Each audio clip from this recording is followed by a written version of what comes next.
Hello，大家好啊！好高興啦，今日受洗啦，可以加入呢個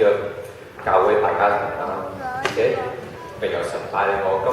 後嘅道路啦。一開始我接觸基督教係中一開始嘅，我中意嗰間係間基督教學校啦。咁有啲老師啊、學生都係基督徒嚟嘅，佢哋都對我好好。佢哋好似喺佢哋眼中覺得係好佢哋信得過嘅人，可以令我相信佢哋可以同佢分享我嘅心事，有開心唔開心都同佢分享。有決志咧就係一個活動傳道活動發生，當時係講者喺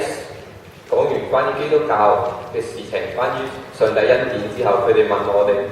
如果邊個想信嘅話，就企起身。當時我一霎心裏有啲觸動到我，就自然企咗起身啦。咁可能呢個決定咧，令我更加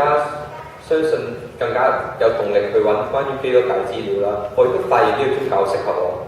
因為佢哋教會裏面好似一個大家庭咁樣，教友都好和睦，大家都喺埋一齊唱詩啊、祈禱，而且大家有邊個教育困難，大家都一齊同佢祈禱。就算唔係教友，都可能佢哋會為一啲災難啊、事件，好似地震咁樣，佢都會去祈禱，希望神可以幫助佢哋。咁雖然教會俾我好溫暖感覺，但係我都冇乜去教會，可能因為我功課忙啦，而且我要同時應付兩個公開試，所以我星期一至到星期六都要返學。咁但係神都仍然都眷顧我，佢令我發揮到我表現喺兩個考試之中，令我順利通過兩個考試。咁我分享有一次，我唔見咗八達通喺地鐵站嗰邊。咁你知地鐵站好難揾到噶嘛？咁但係我最後都揾到係，可能因為我翻咗屋企祈禱。咁